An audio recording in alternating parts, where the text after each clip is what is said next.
Dona Regina andava sozinha naquelas ruas de terra batida, na esperança de que alguma alma abençoada passasse por ali para lhe oferecer pelo menos um copo d'água.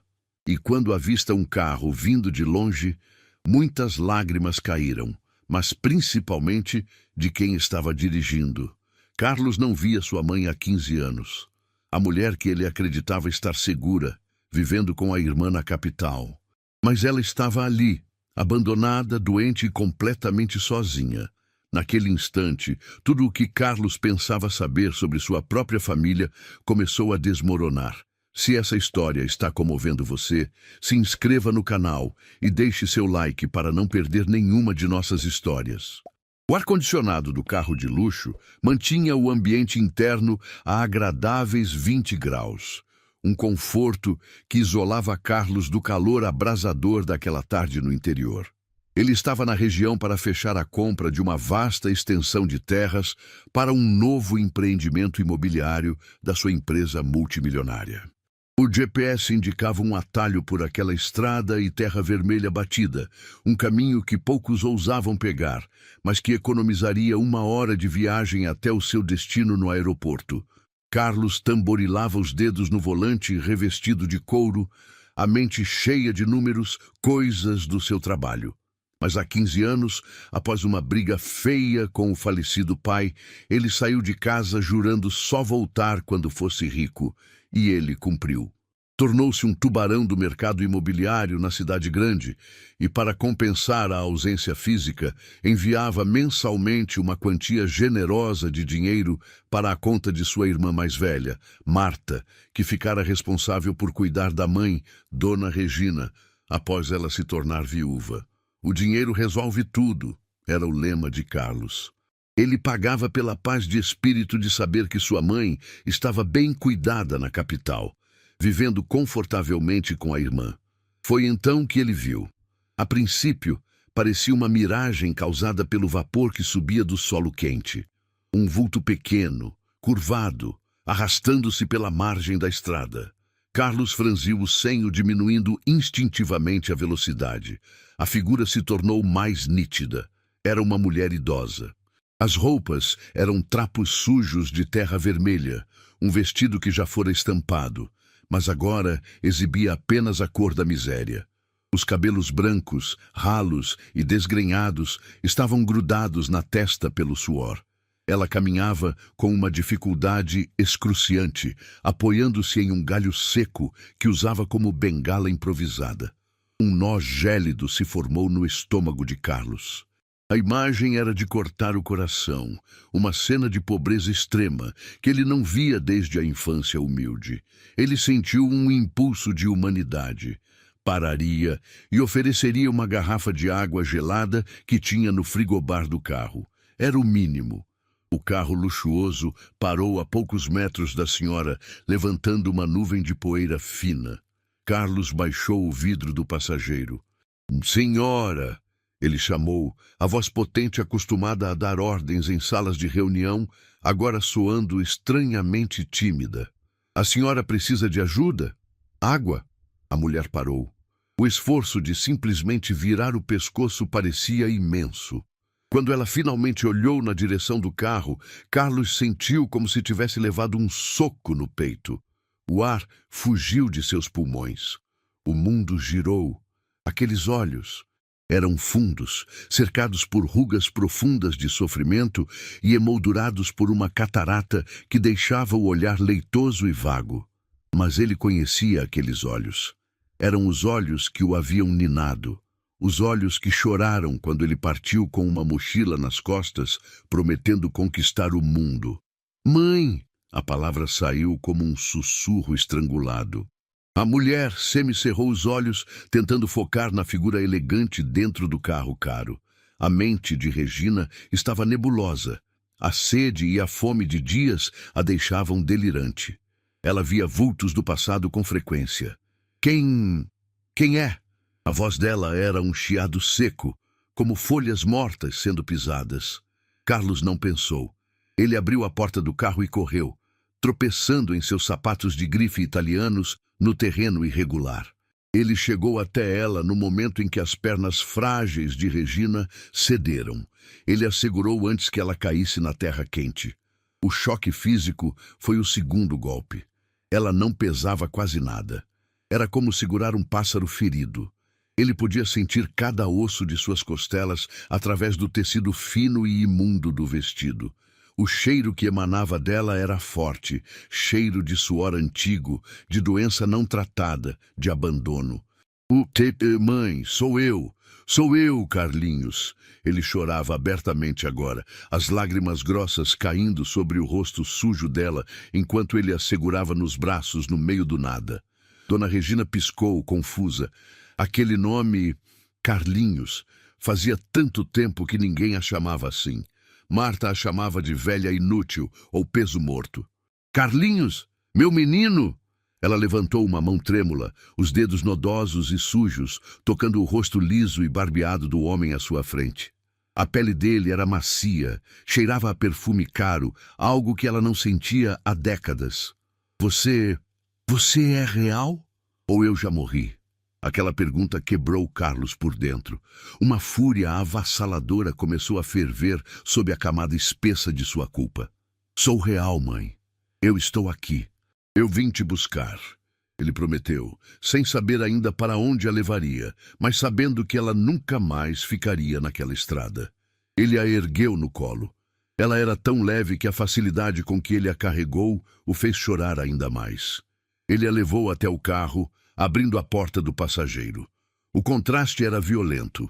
O interior de couro creme impecável do veículo parecia um insulto à condição de sua mãe. Ele a depositou com o máximo de cuidado no banco, afivelando o cinto de segurança como se ela fosse feita de cristal. Ele correu para o lado do motorista, pegou a garrafa de água gelada e a abriu, ajudando-a a beber. Regina bebeu com uma sofreguidão desesperadora, tossindo um pouco. Devagar, mãe, devagar, ele pedia, acariciando os cabelos sujos dela. Enquanto ela bebia, Carlos pegou o celular. Suas mãos tremiam tanto que ele mal conseguia desbloquear a tela. Havia dezenas de mensagens de sua secretária e de sua esposa, Vanessa, perguntando sobre o voo. Ele ignorou todas. Ele ligou o carro, o motor potente ronronando suavemente. Ele precisava tirá-la dali, precisava levá-la para um hospital, mas acima de tudo, ele precisava de respostas. Mãe, ele começou, a voz embargada, enquanto voltava para a estrada principal, dirigindo com uma cautela que nunca tivera antes. O que a senhora estava fazendo aqui? Onde está a Marta? Vocês não estavam morando no apartamento no bairro Jardins, na capital? Dona Regina olhava pela janela, maravilhada com a velocidade e o conforto do carro, como uma criança vendo o mundo pela primeira vez. A menção ao nome da filha fez seu corpo frágil estremecer. Marta, ela sussurrou, a voz carregada de um medo que Carlos nunca imaginou ouvir da mulher que sempre fora a rocha da família. A Marta disse que eu não servia mais. Disse que o dinheiro acabou, Carlinhos, que a gente perdeu o apartamento. Carlos freou bruscamente no acostamento, o coração disparado. O dinheiro acabou. Que dinheiro? Eu mando 15 mil reais todo dia, 5, religiosamente há 10 anos, mãe. E o apartamento? Eu comprei aquele apartamento para vocês. Está no nome da Marta para facilitar, mas eu paguei à vista. Dona Regina virou o rosto lentamente para ele. Havia uma confusão genuína em seu olhar. Pague 15 mil? Meu filho, a Marta me dizia que você mandava 500 reais de vez em quando sobrava. E que o apartamento era alugado, que o dono pediu de volta semana passada. Um silêncio sepulcral preencheu o carro. As peças do quebra-cabeça começaram a se encaixar na mente de Carlos, formando uma imagem horrível de traição sistemática. E como a senhora veio parar aqui, mãe? Ele perguntou, temendo a resposta. A Marta, ela disse que íamos viajar para a casa de uma tia distante no interior, que ia ser melhor para mim, que o ar era puro. A gente veio de ônibus. Ontem à noite, Regina fez uma pausa, as lágrimas limpando caminhos na sujeira de seu rosto. Ontem à noite ela disse que o ônibus quebrou aqui perto. Disse para eu descer e esperar um pouco que ela ia buscar ajuda. Ela entrou em outro carro que parou e não voltou mais, meu filho. Eu esperei a noite toda no relento. Fiquei com medo das cobras. Quando o sol nasceu, comecei a andar para tentar achar água. Carlos sentiu um gosto metálico na boca, ódio puro, sua própria irmã. Marta havia pegado todo o dinheiro, mentido por anos, e finalmente descartado a própria mãe no meio do nada como se fosse lixo, condenando-a à morte certa por desidratação ou fome. Se ele não tivesse pegado aquele atalho, se ele tivesse decidido voar direto, sua mãe estaria morta em questão de dias. "Vamos para casa, mãe", Carlos disse, a voz fria e dura como aço. Não era mais o filho choroso. O tubarão dos negócios havia despertado, e agora ele tinha um alvo. "A senhora vai para a minha casa, e eu juro pela minha vida que a Marta vai pagar por cada lágrima que a senhora derramou." Ele acelerou o carro, mudando o destino no GPS. Não para o aeroporto, mas para a melhor clínica particular da região para os primeiros socorros, e depois para a capital. A viagem de volta seria longa, e Carlos tinha muito o que planejar. A fachada de sua vida perfeita havia caído, revelando uma fundação podre que ele precisaria implodir antes de reconstruir. E a demolição começaria em breve. A clínica médica Santa Clara era um oásis de mármore branco e eficiência silenciosa. Carlos carregou a mãe para dentro nos braços, ignorando os olhares chocados da recepcionista, de unhas perfeitas, que imediatamente cobriu o nariz com um lenço perfumado. O cheiro de miséria de Dona Regina contrastava violentamente com o aroma artificial de lavanda que pairava no ar-condicionado. "Preciso de um médico agora." Carlos não pediu, ordenou, sua voz ecoando no saguão imaculado. A recepcionista hesitou, os olhos deslizando da figura esfarrapada de Regina para o terno impecável de Carlos, claramente confusa sobre como proceder. "Senhor, o senhor tem convênio? Precisamos dos documentos da paciente para..." Carlos jogou seu cartão de crédito preto sobre o balcão de granito com um estalo seco. "Cobrem o que for necessário. Quero os melhores profissionais. Agora." O cartão era daqueles sem limite, reservado para milionários. A recepcionista engoliu em seco e apertou o botão de emergência. Em minutos, uma equipe de enfermeiros trouxe uma maca. Carlos depositou Regina com cuidado, mas não soltou sua mão até que ela desaparecesse pela porta dupla da ala de tratamento. Ele esperou. Horas que pareceram dias. Ele não tocou no café que lhe ofereceram. Não respondeu às dezenas de ligações que vibravam insistentemente em seu bolso. Sua mente estava em outro lugar, calculando, planejando, fervendo. Finalmente, uma médica jovem, com expressão grave, aproximou-se. "O senhor é familiar da paciente Regina Almeida Ferreira? Sou o filho. Como ela está?" A médica suspirou, consultando a prancheta. "Seu familiar está severamente desidratada, desnutrida e apresenta sinais de diabetes não controlada há muito tempo. Tem uma infecção urinária grave e o início de uma pneumonia. Detectamos também anemia profunda e sinais de negligência prolongada. Senhor..." Ela pausou, escolhendo as palavras. "Se o senhor não a tivesse encontrado quando encontrou, ela teria no máximo 2 ou 3 dias de vida." Carlos fechou os olhos. 2 ou 3 dias. Marta havia literalmente tentado matar a própria mãe. Ela vai se recuperar? Com os cuidados adequados, sim, mas vai levar tempo. E ela precisará de acompanhamento constante. Dinheiro não é problema. Faça tudo o que for necessário. Ele passou a noite no hospital, sentado em uma cadeira desconfortável ao lado do leito onde Regina dormia conectada a soros e monitores. Pela primeira vez em 15 anos, ele segurou a mão de sua mãe. A pele dela era papel crepom, as veias azuladas visíveis, cada mancha de idade uma marca do tempo que ele não estivera presente. A culpa era um bicho vivo roendo suas entranhas. Ele enviara dinheiro achando que isso bastava, que era o suficiente, mas nunca verificou, nunca visitou, nunca ligou diretamente para ela. Todas as conversas sobre o bem-estar de Regina vinham filtradas por Marta, que pintava um quadro idílico de passeios no parque, aulas de artesanato para idosos e tardes de chá. Tudo mentira. Quando o sol nasceu, Carlos fez ligações. Muitas ligações. Cancelou compromissos, adiou reuniões, instruiu seu advogado a começar investigações. E então, com Regina estabilizada e sob cuidados médicos, ele a levou para casa. Não para a casa dela que ele comprara e nunca vira, mas para sua casa, a mansão de 3 andares no condomínio mais caro da cidade. A viagem foi longa, feita em uma ambulância particular que ele contratou, completa com médico e enfermeira a bordo.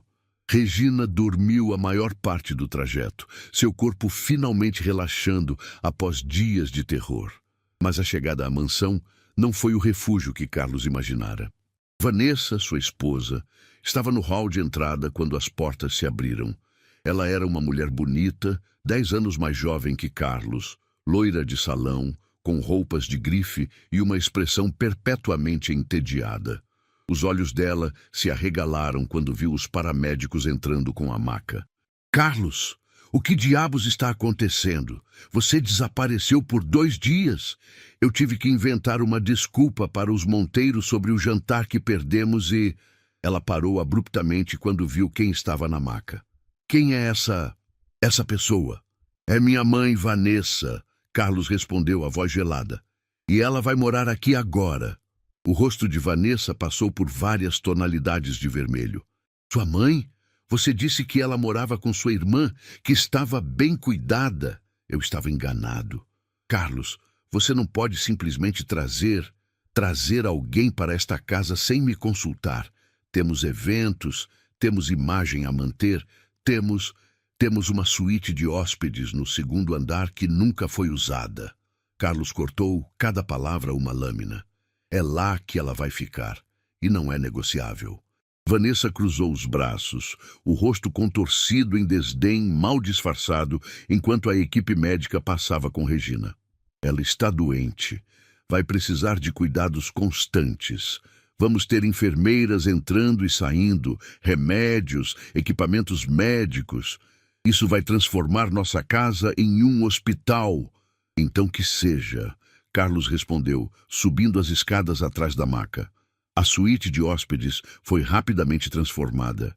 Carlos mandou trazer uma cama hospitalar, instalou equipamentos de monitoramento e contratou 2 turnos de enfermeiras. Providenciou um guarda-roupa novo com roupas confortáveis, todas no tamanho minúsculo que sua mãe agora vestia, resultado da desnutrição crônica. Nos dias seguintes, enquanto Regina ganhava força lentamente, a tensão na mansão crescia exponencialmente. Vanessa fazia questão de demonstrar seu desgosto. Ela batia as portas, suspirava alto quando via as enfermeiras, reclamava do cheiro de remédios. Durante um jantar, na presença de 2 amigos do casal, ela cometeu o erro fatal. "Não sei como você aguenta, querida", comentou Patrícia, a esposa de um sócio de Carlos, tomando vinho branco em taças de cristal. "Ter uma pessoa doente em casa deve ser tão deprimente."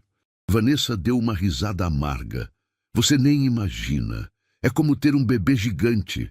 Aquela mulher não serve para nada, só dá trabalho. Honestamente, não sei por que Carlos não a colocou em um asilo decente e esqueceu do assunto." O silêncio que se seguiu foi ensurdecedor. Carlos, que estava cortando o salmão grelhado, parou. A faca ficou suspensa no ar. Ele virou o rosto lentamente para a esposa.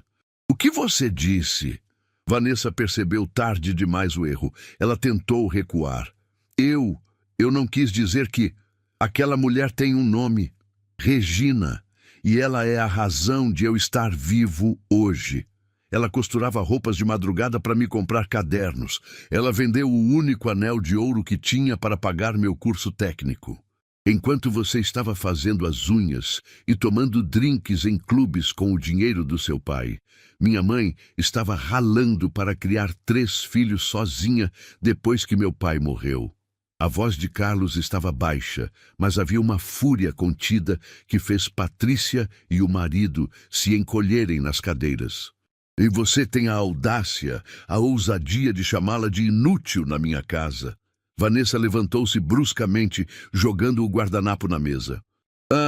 Sua casa? Engraçado, eu pensei que fosse nossa casa.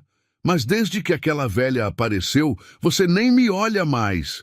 Você dorme na poltrona do quarto dela, você não vai mais ao escritório, você cancelou a viagem para Paris que estávamos planejando há meses.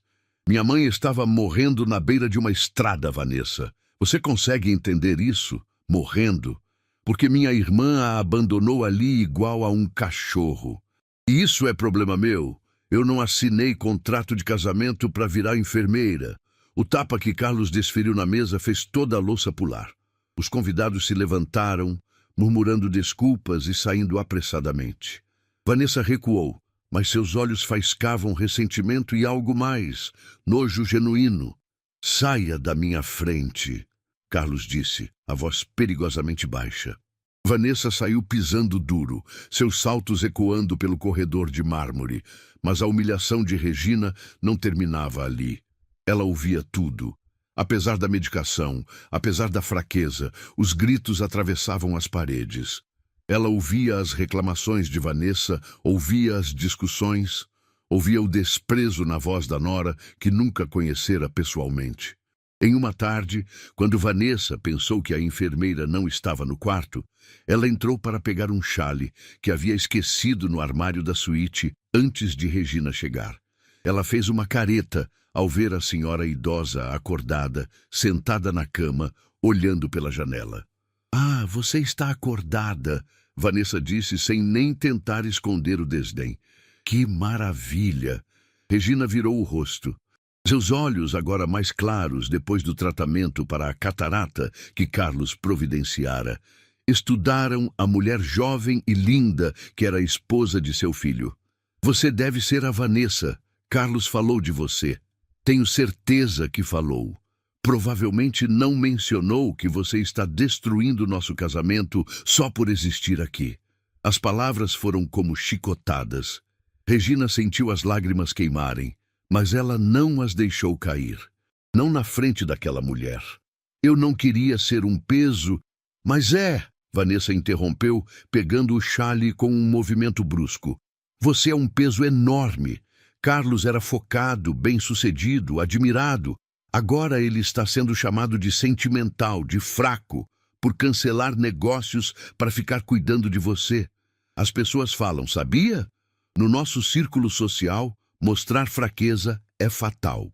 Cuidar da própria mãe é fraqueza? Regina perguntou, a voz trêmula, mas firme.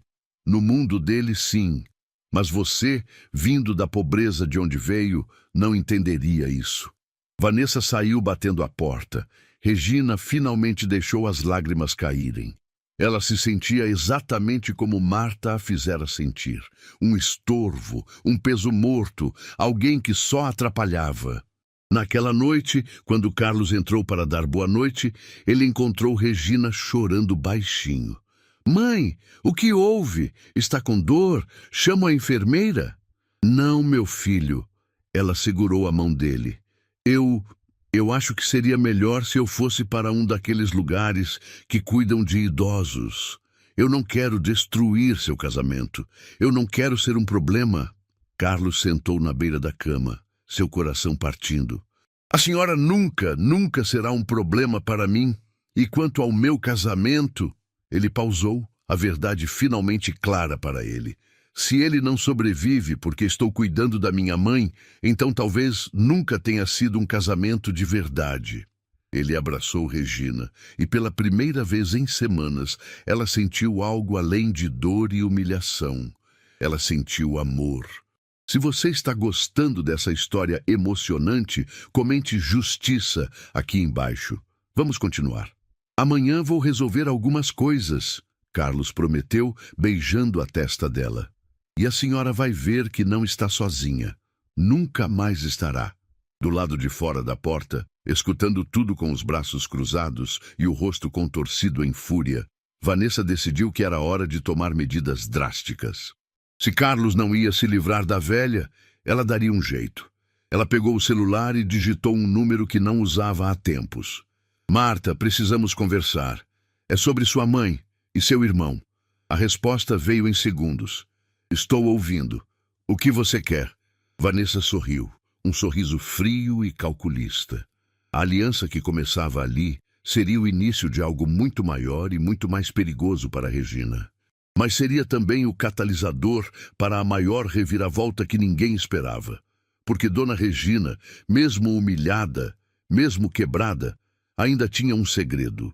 Um segredo do passado que nem Carlos conhecia. E esse segredo estava prestes a mudar tudo.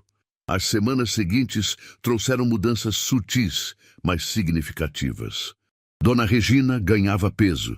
Sua pele recuperava um pouco da cor saudável e seus olhos, agora tratados, brilhavam com mais vida. Carlos contratara os melhores médicos, fisioterapeutas e nutricionistas. A suíte, que antes era um quarto de hóspedes estéril, transformara-se em um pequeno santuário aconchegante, com fotos antigas que Carlos mandara restaurar, flores frescas trocadas diariamente e uma poltrona confortável perto da janela onde Regina passava horas observando o jardim. Mas a paz era apenas superficial. Vanessa tornara-se uma sombra silenciosa e venenosa, deslizando pelos corredores. Ela não gritava mais, não fazia escândalos. Isso era ainda mais perturbador. Ela sorria docemente quando Carlos estava por perto, mas seus olhos tinham aquele brilho calculista de quem estava tramando algo. Carlos sentia, mas estava ocupado demais lidando com outro problema: encontrar Marta. Sua irmã havia simplesmente desaparecido. O apartamento que ele comprara estava vazio, abandonado às pressas. Vizinhos disseram que ela partira dias após aquela viagem ao interior, com a mãe idosa. As contas bancárias para onde Carlos transferira fortunas durante anos estavam zeradas e fechadas. Marta havia sacado tudo e evaporado como fumaça.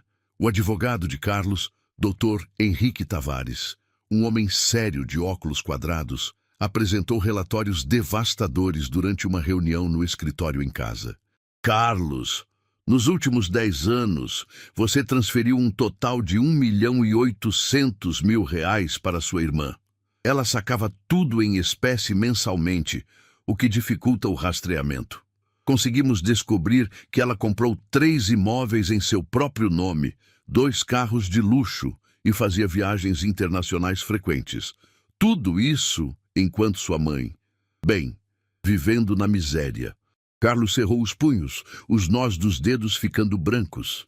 Quanto tempo até conseguirmos localizá-la?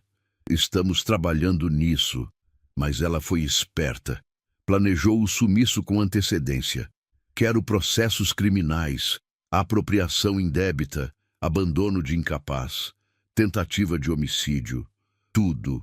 Já estamos preparando, Dr. Henrique confirmou, fechando a pasta. Mas, Carlos, há algo mais que você precisa saber. O tom fez Carlos erguer o olhar. O quê? Sua esposa esteve em contato com investigadores particulares. Ela está investigando sua mãe e você. Um calafrio percorreu a espinha de Carlos. Investigando? Para quê? Não sabemos ainda. Mas achei que você deveria estar ciente. Aquela informação ecoou na mente de Carlos durante todo o dia. À noite, ele confrontou Vanessa na suíte master, enquanto ela passava creme importado no rosto diante do espelho iluminado. Por que você contratou investigadores, Vanessa? Ela não se virou. Continuou a massagear o rosto com movimentos circulares. Proteção, querido. Proteção do que é nosso. Nosso ou seu? É a mesma coisa, não é? Somos casados. Comunhão parcial de bens. 50% de tudo o que você construiu é meu. E não vou deixar que uma velha manipuladora destrua isso. Carlos deu um passo à frente, a voz perigosamente baixa. Manipuladora? Minha mãe quase morreu abandonada em uma estrada. Vanessa finalmente se virou, o rosto perfeitamente maquiado, exibindo um sorriso frio. Ou foi isso que ela te contou? Você a viu lá, sozinha, abandonada. Mas e se houver mais nessa história? E se sua irmã tiver tido bons motivos para fazer o que fez? Que motivos justificariam abandonar uma idosa doente para morrer? Ah, Carlos, você sempre foi tão ingênuo quando se trata de família, tão sentimental. É por isso que você é um tubarão nos negócios, mas um cordeirinho em casa. Ela passou por ele em direção à porta, mas parou no batente. Aliás, você sabia que sua mãe teve outro filho? Antes de você e seus irmãos, um filho que ela abandonou em um orfanato? O chão pareceu desaparecer sob os pés de Carlos. Do que você está falando? Pergunta para ela. Vanessa disse com um aceno de mão displicente. Se ela for tão honesta quanto você pensa que ela é. E saiu, deixando Carlos paralisado no meio do quarto. Aquilo não podia ser verdade. Era impossível. Mais uma das mentiras venenosas de Vanessa para semear discórdia. Mas a semente da dúvida já estava plantada, e Carlos odiava a si mesmo por senti-la germinar. Ele não dormiu naquela noite. De madrugada, desceu até a suíte de Regina. A enfermeira do turno da noite estava cochilando na poltrona do canto. Carlos entrou silenciosamente e sentou-se na cadeira ao lado da cama de sua mãe. Regina não estava dormindo. Ela olhava para o teto, os olhos brilhando na penumbra do abajur. Não consegue dormir, meu filho? Ela perguntou baixinho. Mãe, eu preciso te perguntar uma coisa, e preciso que a senhora seja completamente honesta comigo. Regina virou o rosto para ele, e mesmo na meia-luz, Carlos viu algo mudar em sua expressão. Medo, antecipação, resignação. A senhora teve outro filho? Antes de mim e dos meus irmãos? O silêncio que se seguiu foi resposta suficiente.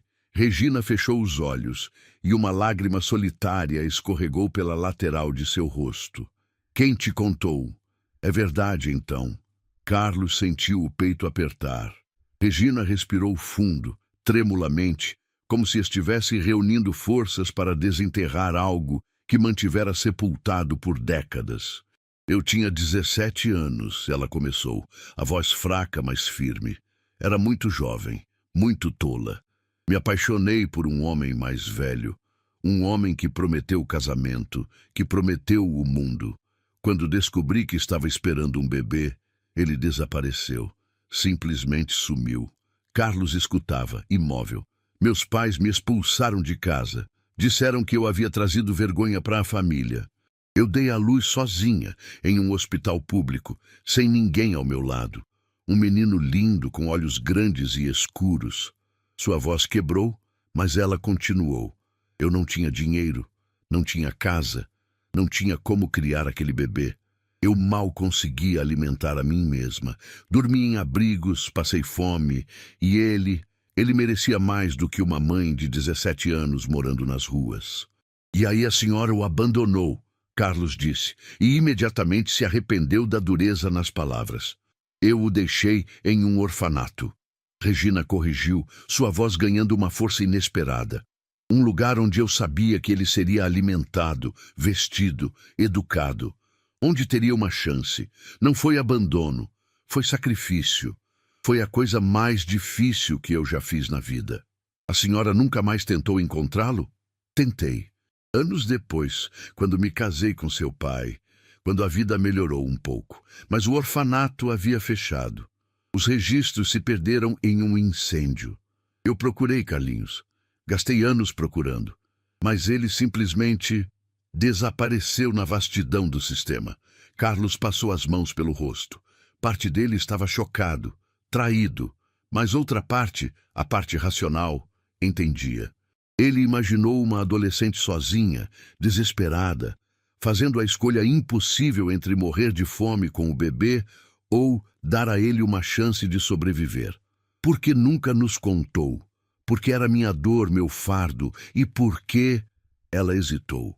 Porque tinha medo de que vocês me julgassem, me odiassem, me vissem como Marta me via, uma mulher que abandona filhos quando eles se tornam inconvenientes. A Marta sabia, Regina assentiu. Ela descobriu quando estava mexendo em minhas coisas antigas, anos atrás. Encontrou documentos do hospital. Ela usou isso contra mim várias vezes. Dizia que eu não tinha moral para cobrar nada dela, porque eu mesma era uma mãe desnaturada. As peças do quebra-cabeça começaram a se encaixar na mente de Carlos. Marta havia usado aquele segredo como arma, como justificativa interna para seus próprios atos cruéis. E agora Vanessa tinha a mesma munição. Mãe, esse filho... A senhora sabe o nome dele? Alguma coisa que possa ajudar a encontrá-lo? Por quê? Regina perguntou genuinamente confusa. Isso foi há mais de 50 anos, Carlos. Ele deve ter sua própria vida agora. Pode estar morto. Pode não querer saber de mim.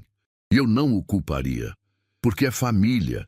E porque se Vanessa sabe disso, ela vai usar contra a senhora, contra nós. Precisamos nos adiantar. Regina segurou a mão do filho. O nome dele era Miguel. Miguel dos Santos, o sobrenome que eu usava antes de me casar. Ele nasceu em março, em um hospital público chamado Maternidade Santa Luzia, que também não existe mais. Carlos já estava pegando o celular, fazendo anotações. Vou encontrá-lo, mãe. Não sei como, mas vou. Carlos, Regina chamou quando ele se levantou para sair. Se você encontrá-lo e se ele me odiar pelo que eu fiz, eu vou entender. Eu mereço o ódio dele. A senhora não merece ódio de ninguém, Carlos disse firmemente. A senhora fez o que precisava fazer para sobreviver. E vou provar isso para todo mundo. Mas no corredor, Carlos encontrou Vanessa encostada na parede, os braços cruzados, aquele sorriso vitorioso no rosto. Ouviu tudo o que queria? Ela perguntou. Estava escutando atrás da porta? Não precisava. A enfermeira é minha funcionária, Carlos. Acha mesmo que eu ia deixar aquela mulher aqui, sem ter olhos e ouvidos monitorando tudo? A traição era camada após camada. Carlos sentiu náusea. Você plantou uma espiã? Plantei uma segurança. E que bom que plantei. Agora sabemos a verdade, não é? Sua preciosa mãezinha santa não é tão santa assim. Ela abandonou um filho. Quem garante que ela não vai fazer o mesmo com você quando for conveniente? Saia do meu caminho, Vanessa. Não, nós vamos ter essa conversa agora. Ou essa situação toda acaba, com sua mãe indo para uma casa de repouso adequada e nossa vida voltando ao normal, ou eu vou até a imprensa. Imagina a manchete. Tubarão imobiliário bilionário esconde mãe com passado obscuro. Seus investidores vão adorar.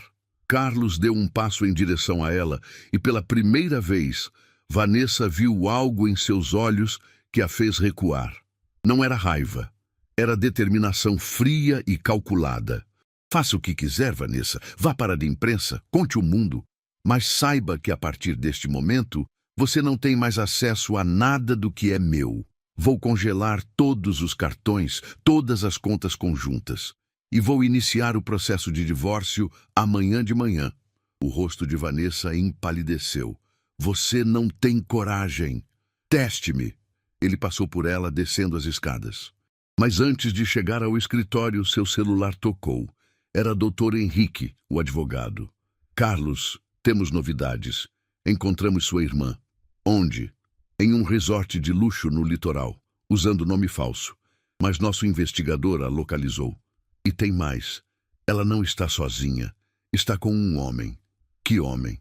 Um homem que, segundo nossos registros preliminares, pode ser Miguel dos Santos, o filho perdido de sua mãe.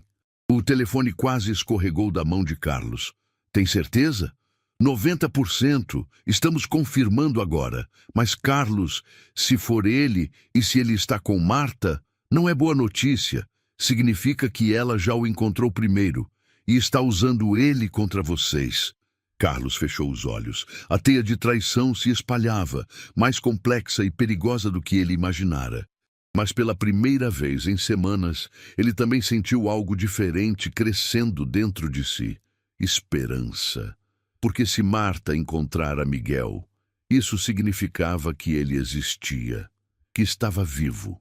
e que Carlos tinha a chance de trazer para casa não apenas justiça, mas também uma família que nem sabia que tinha. Ele subiu as escadas correndo, de volta ao quarto de Regina.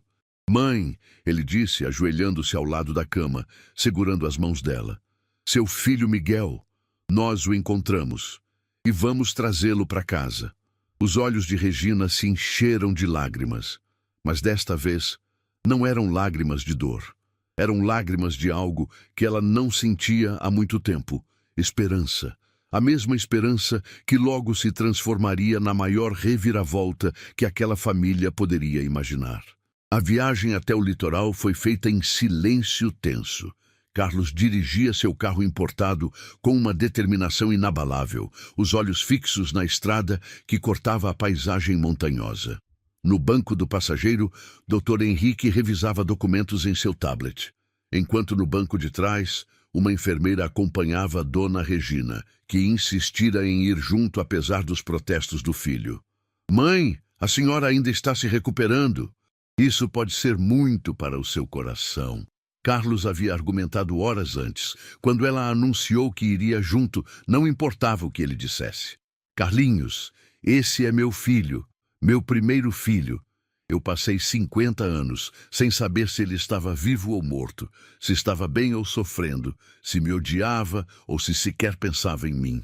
Se existe uma chance, por menor que seja, de eu vê-lo novamente, nem que seja de longe, nem que seja só para pedir perdão, eu vou. Nem que seja a última coisa que eu faça nesta vida." A firmeza naquela voz frágil não deixou espaço para discussão. Vanessa ficara para trás, trancada na mansão com seus planos envenenados.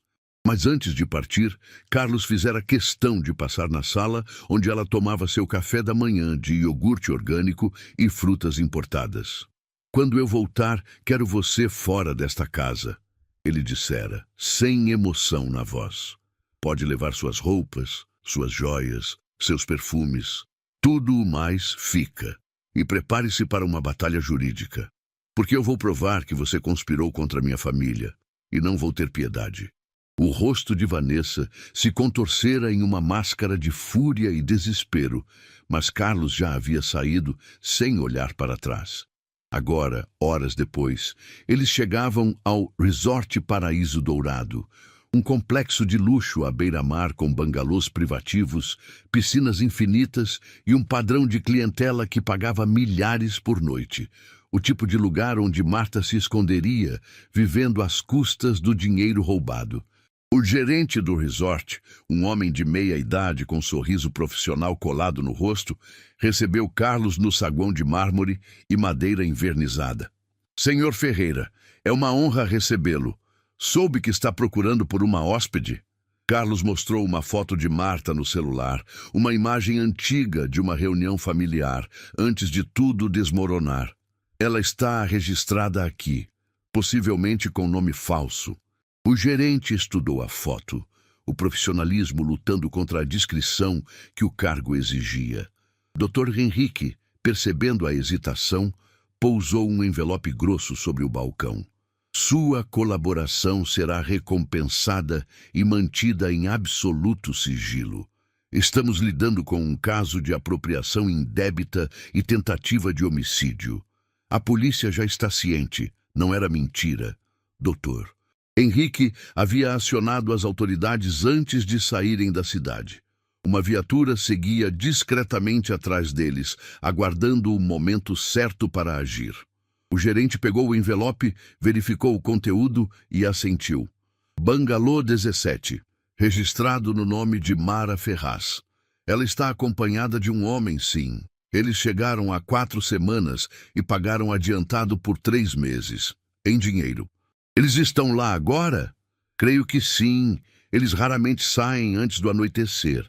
Carlos virou-se para a mãe, que estava sentada em uma poltrona estofada do saguão, as mãos tremendo levemente sobre o colo. "Mãe, a senhora pode esperar aqui. Eu vou primeiro, avalio a situação e..." "Não." Regina se levantou, apoiando-se na enfermeira. "Eu vou com você." Caminhada pelo caminho de pedras portuguesas que levava ao Bangalô 17 pareceu durar uma eternidade. O som das ondas quebrando na praia próxima misturava-se ao canto dos pássaros e ao farfalhar das palmeiras. Um cenário paradisíaco que contrastava violentamente com a tempestade emocional que se aproximava. Carlos parou diante da porta de madeira maciça com detalhes em bronze. Respirou fundo e tocou a campainha. Passos se aproximaram do outro lado. A porta se abriu, revelando uma mulher de 40 e poucos anos, cabelos tingidos de loiro, roupas caras, unhas perfeitamente feitas. Mas o rosto era inconfundível, mesmo com as plásticas e o bronzeado artificial. Marta. Seus olhos se arregalaram ao ver Carlos. O copo de vinho branco que segurava quase escorregou de sua mão. Carlos. A voz saiu como um guincho. Olá, Marta. Há quanto tempo? Carlos disse, a voz gelada como gelo. Ou devo chamar você de Mara Ferraz? Marta tentou fechar a porta, mas Carlos já havia colocado o pé, impedindo. Com um empurrão firme, ele abriu a porta completamente e entrou, seguido por Dr. Henrique, pela enfermeira e, finalmente, por Dona Regina. Quando Marta viu a mãe, algo se quebrou em seu rosto. Por um breve segundo houve culpa, pânico, medo, mas então a máscara de arrogância retornou. Ah, você sobreviveu, ela disse, tentando soar casual, mas a voz tremia. Que surpresa! Não graças a você, Carlos rebateu. Você a deixou para morrer, Marta, sua própria mãe. Minha própria mãe? Marta deu uma risada amarga, o vinho chapinhando no copo. Ela não é mãe de ninguém. Ela é uma mentirosa, uma farsante que abandona filhos quando eles se tornam inconvenientes. Quem está aí, Marta? A voz masculina veio do interior do bangalô. Um homem apareceu, saindo do que parecia ser o quarto. Era alto, de cabelos grisalhos, cortados curtos, aparentando ter uns 60 anos. Tinha uma postura militar, ombros largos, olhos escuros e penetrantes. Usava roupas simples, mas bem cuidadas. Ele parou ao ver a cena. Carlos bloqueando a saída, o advogado com uma pasta de documentos, a enfermeira e, finalmente, seus olhos pousaram em Dona Regina. O mundo pareceu parar. Regina olhou para aquele homem e algo aconteceu. Uma mãe reconhece um filho, não importa quanto tempo passe. Está no sangue, na alma, em um lugar onde a razão não alcança. Ela deu um passo à frente, trêmula, os olhos se enchendo de lágrimas. Miguel? Ela sussurrou, a voz quebrando. O homem ficou pálido. Suas mãos, que estavam relaxadas ao lado do corpo, fecharam-se em punhos. Como você sabe meu nome? Porque eu te dei esse nome, Regina disse, as lágrimas já escorrendo livremente. Porque eu segurei você nos meus braços por 3 dias antes de... Ela não conseguiu terminar. Suas pernas falharam e a enfermeira a segurou rapidamente, ajudando-a a sentar-se no sofá de couro do bangalô. Miguel olhou para Marta, confusão e raiva misturando-se em seu rosto. Você disse que ela estava morta. Você me disse que minha mãe biológica havia morrido anos atrás. Eu menti, Marta disse, jogando o resto do vinho de uma vez e largando o copo com um estalo na mesa de centro. Claro que menti. Era a única maneira de fazer você me ajudar. Ajudar em quê? Carlos exigiu, dando um passo ameaçador em direção à irmã. Que tipo de manipulação doentia você armou?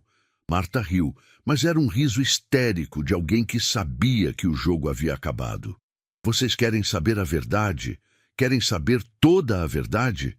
Ela olhou para cada um deles, seus olhos brilhando com uma mistura de loucura e ressentimento. Então eu vou contar. Ela começou a andar de um lado para o outro, gesticulando dramaticamente. Eu encontrei Miguel há 5 meses. Contratei investigadores particulares caros. Rastreei registros antigos de orfanatos. Subornei funcionários públicos. Custou uma fortuna, mas eu o encontrei. E sabe por quê? Porque eu precisava de um aliado. Precisava de alguém que odiasse essa mulher tanto quanto eu. Você não me odeia, Marta, Regina disse baixinho do sofá. Você não pode me odiar tanto assim. Não posso. Marta girou, apontando um dedo acusador. Você abandonou seu primeiro filho em um orfanato. Simplesmente o jogou fora porque ele era inconveniente. E depois teve a audácia de criar a mim, ao Carlos e a Júlia como se fosse uma santa, uma mártir. A mãe perfeita que se sacrificou por nós. Ela tinha 17 anos, Marta. Carlos gritou. Ela estava sozinha, sem dinheiro, sem família. E eu tinha o quê? Marta berrou de volta. Eu tinha um pai bêbado que batia nela e nos ignorava. Eu tinha uma mãe que trabalhava tanto que nunca estava em casa. Eu tive que cuidar de você e da Júlia desde os 8 anos de idade. Eu nunca tive infância. Eu nunca tive nada. A amargura em sua voz era palpável. Anos e anos de ressentimento jorrados para fora, como uma ferida infectada finalmente aberta. Então, quando você finalmente cresceu, ficou rico e começou a mandar aquele dinheiro todo, eu achei que era meu. Era minha compensação por todos aqueles anos roubados. Você ia desperdiçar tudo com ela, com essa mulher que nem merece ser chamada de mãe. Então eu peguei. Peguei o que era de direito meu. 1.800.000 reais. Dr. Henrique disse calmamente, consultando seus documentos. Durante 10 anos, enquanto mantinha sua mãe vivendo em condições subhumanas, comendo restos, usando roupas de doação, sem tratamento médico adequado. Ela merecia, Marta berrou, perdendo completamente o controle. Ela merecia sofrer pelo que fez com Miguel. Eu não pedi isso. Miguel finalmente falou, sua voz era profunda, cheia de dor. Eu nunca pedi para você machucá-la. Você disse que queria conhecê-la, disse que tinha direito a respostas. Eu só fiz o que era necessário para trazê-la até você. Trazê-la? Carlos avançou para Marta. Você a abandonou em uma estrada deserta para morrer. Eu sabia que você estava voltando daquela região, Marta gritou. Eu sabia que você passaria por lá. Eu planejei tudo. Você a encontraria, ficaria com pena, traria ela para casa e então eu usaria Miguel para processar você por negligência familiar, por esconder a existência dele, por... Você está louca. Carlos sussurrou, genuinamente chocado com a complexidade da traição. Você planejou usar nossa mãe quase morta como isca e o filho dela como arma contra mim? Eu planejei pegar o que é meu. Metade da herança, metade da empresa, metade de tudo, porque eu merecia. Eu sempre mereci e nunca recebi. Miguel deu 2 passos para trás, olhando para Marta como se estivesse vendo um monstro. Você me disse que ela estava morta. Você me mostrou documentos falsos. Você me fez acreditar que eu tinha sido completamente descartado e esquecido. Você me manipulou. Eu te dei uma chance de vingança. Marta tentou se aproximar dele, mas Miguel se afastou. Eu não queria vingança, ele disse, e pela primeira vez suas defesas desmoronaram. Eu só queria entender, só queria saber por quê. Ele virou-se lentamente para Regina, que o observava com uma expressão de dor tão profunda que parecia física. Os olhos dele se encontraram, e décadas de perguntas não respondidas pairaram no ar entre eles. Por que você me deixou? Miguel perguntou, a voz quebrando. Eu era tão ruim assim? Eu chorava demais? Eu era muito feio, muito fraco? Por que você me jogou fora? Regina levantou-se do sofá com esforço, a enfermeira tentando ajudá-la, mas ela afastou a mão gentilmente. Ela precisava fazer isso sozinha, precisava enfrentar isso sozinha. Você era perfeito, ela disse, caminhando lentamente em direção a ele. Você era o bebê mais lindo que eu já tinha visto. Tinha olhos enormes e escuros, e quando você me olhava, eu via o mundo inteiro naqueles olhos. Ela parou a alguns passos dele, as lágrimas correndo livremente por seu rosto enrugado. Mas eu tinha 17 anos. Eu morava nas ruas. Eu não tinha um centavo. Eu passava dias sem comer e você estava começando a ficar doente por causa da desnutrição, por causa de mim, por causa da minha incapacidade de cuidar de você. Sua voz era pouco mais que um sussurro agora, cada palavra arrancada de um lugar profundo de dor. O orfanato Santa Rita Era dirigido por freiras. Freiras boas que me prometeram que você seria amado, alimentado, educado, que teria uma chance de ser adotado por uma família que pudesse te dar tudo o que eu não podia. Eu não te abandonei porque não te queria. Eu te deixei lá porque te amava demais para assistir você morrer de fome nos meus braços. O silêncio que se seguiu foi absoluto. Até Marta havia parado de falar, observando a cena com uma expressão indecifrável. Eu voltei, Regina continuou, a voz embargada. 3 anos depois, quando consegui um emprego, quando me casei, quando as coisas melhoraram, eu voltei para te buscar. Mas o orfanato havia fechado. Houve um incêndio. Os registros se perderam. Eu procurei por você durante anos. Gastei cada centavo extra que eu tinha com investigadores, com anúncios em jornais, com ligações para outros orfanatos. Mas você havia desaparecido. Ela deu mais um passo em direção a ele. Não passou um único dia, Miguel, não um único dia em todos esses 50 anos em que eu não pensei em você. Em que eu não me perguntei onde você estava, se estava bem, se era feliz. Você foi meu primeiro filho. E eu carreguei a dor de ter te perdido como uma ferida aberta que nunca cicatrizou. Miguel estava chorando agora, lágrimas silenciosas escorrendo por seu rosto endurecido pelos anos. Ele levantou as mãos, como se quisesse tocar nela, mas ainda hesitava. Eu passei a vida toda odiando você, ele admitiu. Eu fui adotado quando tinha 6 anos, por uma família boa, uma família que me amou, mas sempre houve um buraco dentro de mim, uma pergunta que nunca foi respondida. Por que minha mãe de verdade não me quis? Eu sempre te quis, Regina disse firmemente. Eu só não podia te ter. E essa é a diferença. Algo se quebrou em Miguel. A barreira que ele mantivera por toda a vida ruiu de uma vez. Ele deu um passo à frente e, hesitante, abraçou a mãe que não via há 50 anos, a mãe que mal conhecera, a mãe que sempre amara apesar de tudo. Regina segurou o filho como se ele ainda fosse aquele bebê de 3 dias, chorando no ombro largo dele, acariciando seus cabelos grisalhos com mãos trêmulas. Carlos observava, suas próprias lágrimas embaçando sua visão. Dr. Henrique discretamente limpava os óculos. Até a enfermeira estava chorando. Marta estava encostada na parede, os braços cruzados, o rosto contorcido em uma mistura de raiva e algo mais, inveja. Inveja da conexão, do perdão, do amor que ela nunca conseguira acessar. Isso é ridículo, ela murmurou, mas sua voz não tinha mais força. Isso não muda nada. Ela ainda o abandonou. Ainda é uma...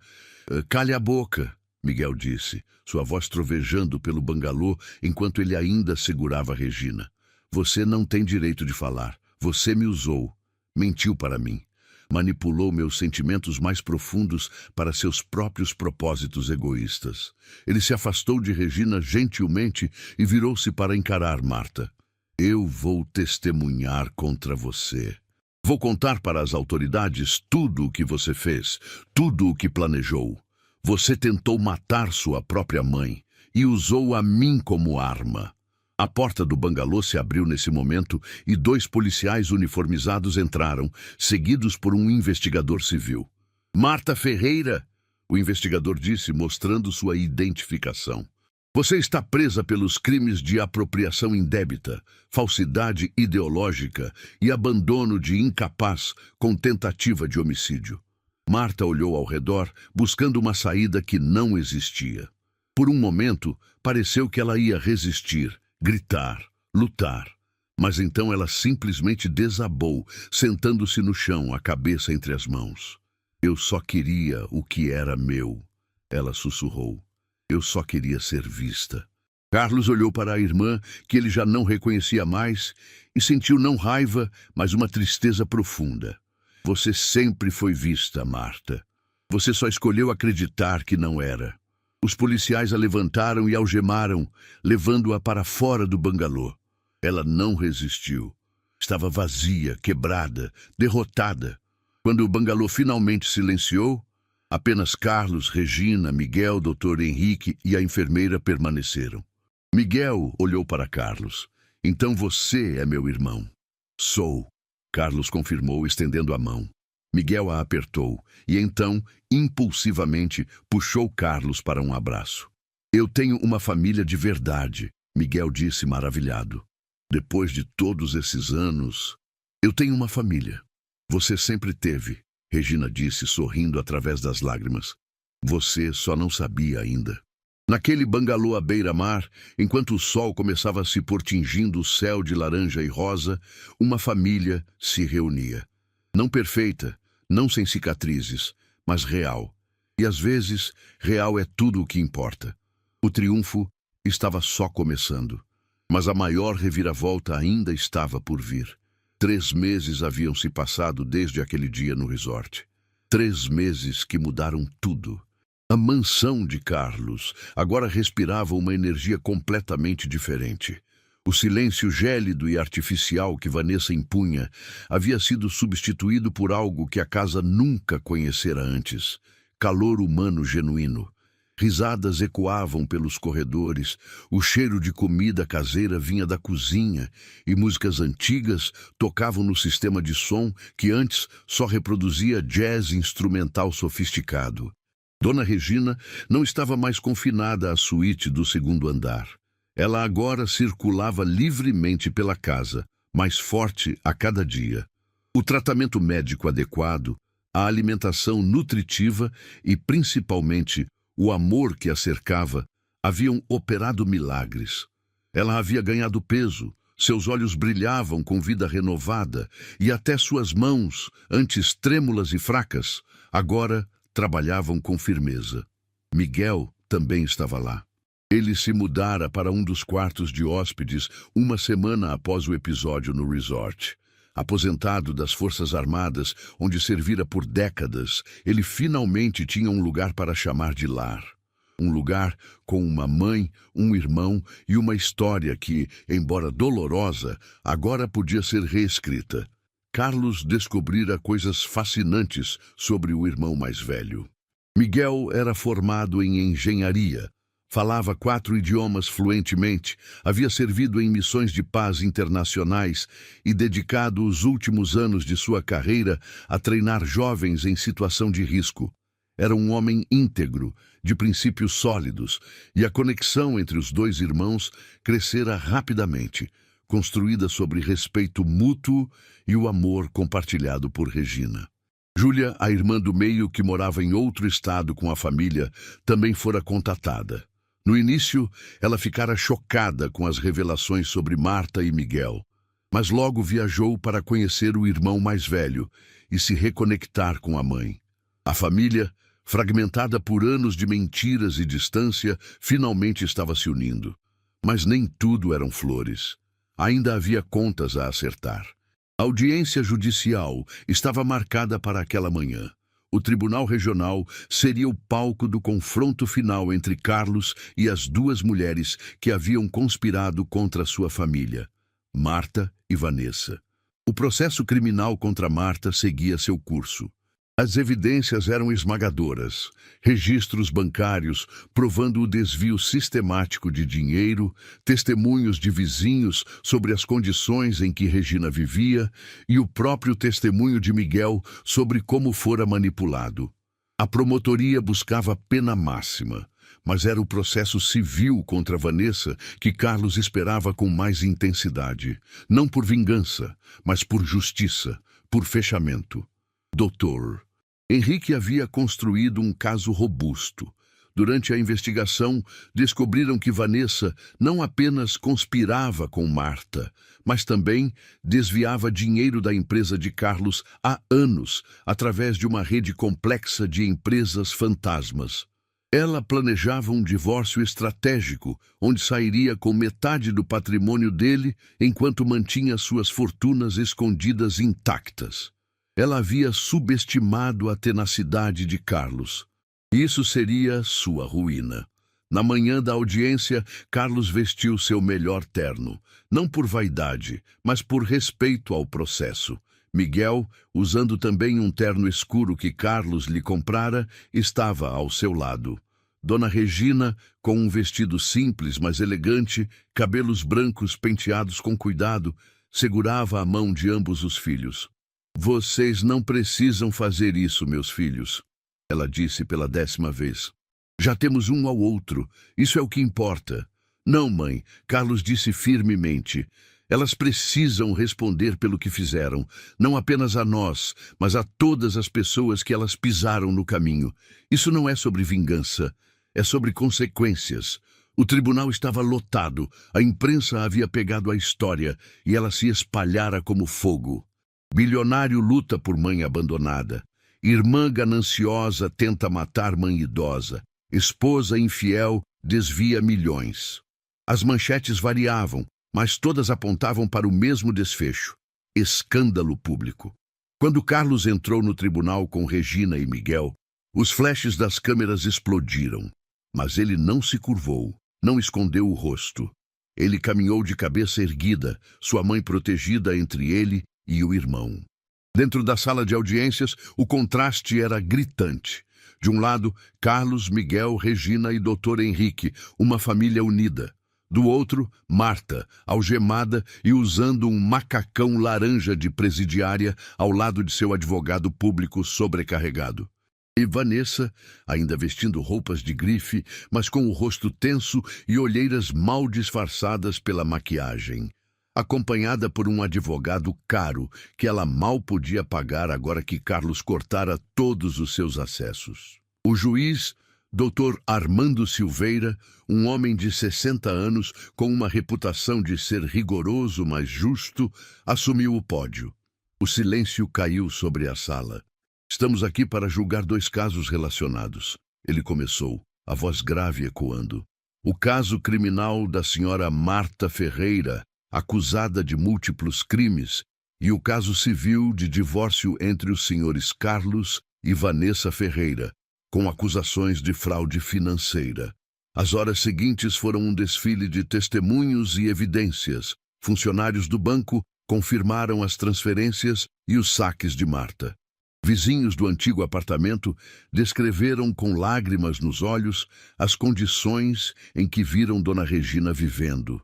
Comendo restos, vestindo trapos, sendo tratada pior que um animal.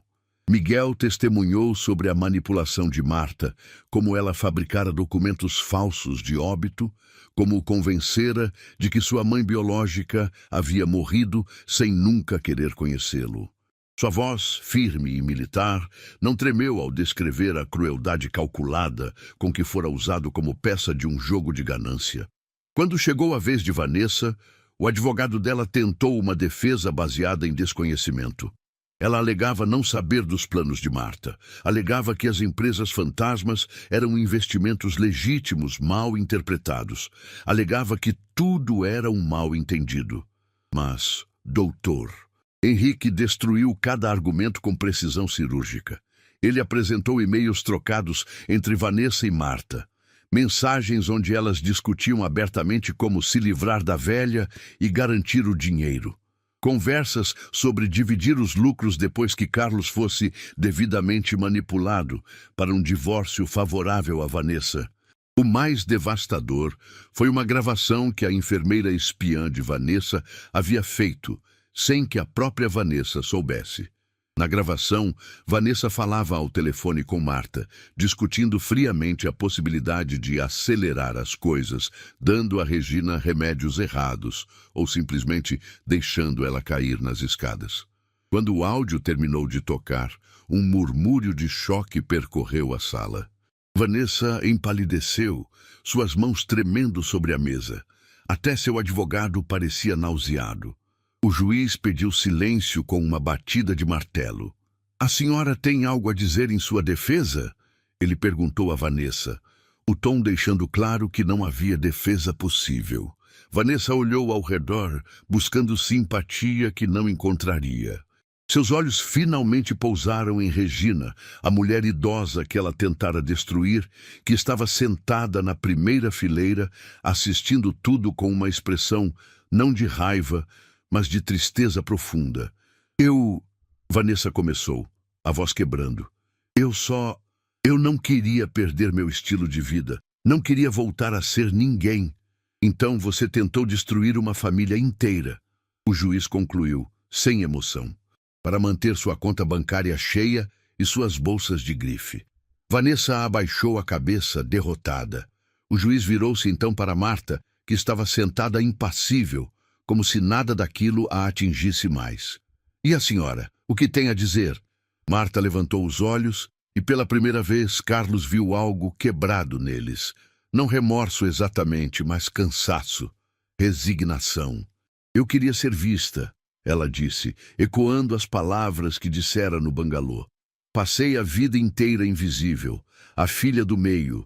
Não era o bebê mimado como Carlos, não era a caçula adorada como Júlia. Eu era apenas a que cuidava, a que limpava, a que se sacrificava, e ninguém nunca agradeceu. Ela virou-se para olhar Regina diretamente. Você me usou como substituta de mãe para eles. Eu tinha 8 anos e você me fazia trocar fraldas, fazer mamadeiras, acordar de madrugada. Eu perdi minha infância por eles. E quando finalmente cresci, quando finalmente poderia ter algo para mim, você esperava que eu continuasse cuidando, que eu abrisse mão da minha vida para ser sua enfermeira. Eu nunca pedi isso de você, Regina disse baixinho, mas sua voz alcançou cada canto da sala. Eu fiz o melhor que pude com o que eu tinha. Trabalhava 3 empregos para colocar comida na mesa. Seu pai bebia tudo o que sobrava. Eu sei que você sofreu, Marta. Eu sei que pedi demais de você. E eu sinto muito, mas isso não justifica o que você fez. Eu sei, Marta disse, e pela primeira vez suas defesas caíram completamente. Eu sei que não justifica. Eu sei que me tornei um monstro.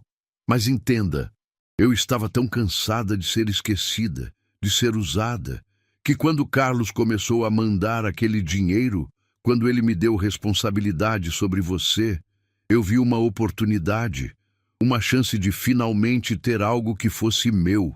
Mas não era seu, Carlos disse levantando-se. Era dela, era para cuidar dela, e você a torturou. Marta não respondeu. Não havia resposta possível. O juiz deliberou por apenas 15 minutos. Quando retornou, sua expressão era grave. Nos casos que envolvem crueldade contra idosos, esta corte não tem tolerância. Ele começou. A senhora Marta Ferreira é condenada a 8 anos de prisão por apropriação indébita, falsidade ideológica e abandono de incapaz qualificado pela tentativa de homicídio. Além disso, todos os bens adquiridos com o dinheiro desviado serão confiscados e revertidos para compensação à vítima. Marta recebeu a sentença sem reação. Era como se ela já soubesse. Quanto à senhora Vanessa Ferreira, esta corte concede o divórcio imediato, sem direito à pensão ou divisão de bens, considerando a má-fé comprovada. Além disso, a senhora é condenada a devolver todos os valores desviados através das empresas fantasmas, acrescidos de juros e correção monetária, sob pena de prisão por fraude financeira. Vanessa desabou em soluços, mas não havia compaixão nos olhos de ninguém. E, finalmente, o juiz disse, olhando diretamente para Regina, quero que fique registrado nos autos que a verdadeira vilã desta história não é a senhora Regina Almeida Ferreira, como algumas partes tentaram pintar. A senhora fez escolhas difíceis em circunstâncias impossíveis e depois viveu uma vida de dedicação aos filhos que criou. O tribunal reconhece seu sofrimento e sua dignidade.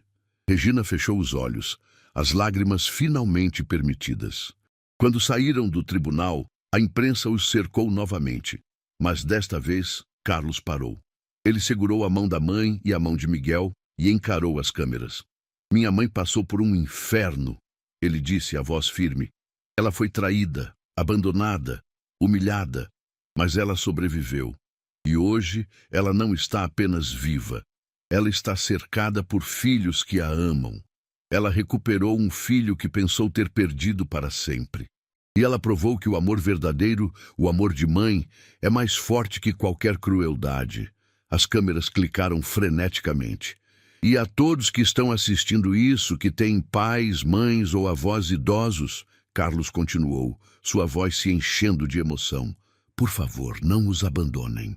Não os descartem como se fossem objetos descartáveis. Eles cuidaram de nós quando éramos indefesos. A menor coisa que podemos fazer é cuidar deles quando estiverem frágeis. A declaração viralizou em questão de horas. Milhões de visualizações, compartilhamentos, comentários emocionados. A história de Dona Regina tocou corações em todo o país. Mas para ela, o que importava estava acontecendo naquela noite, na mansão que agora era verdadeiramente um lar. A mesa de jantar, que costumava abrigar apenas jantares silenciosos e tensos entre Carlos e Vanessa, agora estava cheia. Regina à cabeceira, Carlos e Miguel de cada lado, Júlia e sua família em visita, amigos verdadeiros que apareceram depois que a verdade veio à tona. Havia risos, histórias sendo contadas, planos sendo feitos. Miguel descreveu a viagem que queria fazer com Regina, para mostrar a ela os lugares onde servira. Júlia falava sobre mudar para mais perto. Carlos anunciou que estava transformando parte da mansão em um centro de acolhimento para idosos abandonados, em homenagem à mãe. E Regina, sentada à mesa, cercada por seus filhos, finalmente encontrados, finalmente unidos, chorava lágrimas de alegria pura. Mãe, por que está chorando? Miguel perguntou preocupado. Porque eu sou feliz, ela disse simplesmente. Porque passei por tanta escuridão, tanto frio, tanto medo, e pensei que minha vida acabaria sozinha naquela estrada. Mas em vez disso, ganhei isto, ganhei vocês, ganhei uma família de verdade. Carlos levantou sua taça de vinho. Um brinde, ele disse, a mulher mais forte que eu conheço. A mulher que me ensinou que riqueza não está em contas bancárias, mas em laços que não podem ser quebrados. A minha mãe, nossa mãe. A mãe, todos ecoaram, as taças tilintando. E naquela mesa, naquela casa, naquela família remendada e reconstruída, o amor venceu. Não porque foi fácil, não porque não houve dor, mas porque no final eles escolheram o amor, escolheram o perdão, escolheram uns aos outros. Dona Regina, a mulher que fora descartada como lixo na beira de uma estrada, agora reinava como a matriarca amada de uma família que nunca mais a deixaria para trás. E essa era a maior vingança de todas, porque não havia vingança maior do que transformar dor em amor, abandono em união e escuridão em luz. A vida de Regina fora uma jornada de provações, mas o final era exatamente como deveria ser. Cercada por amor, comente se você gostou e se inscreva no canal para não perder mais lindas histórias como esta, pessoal. Que Deus abençoe.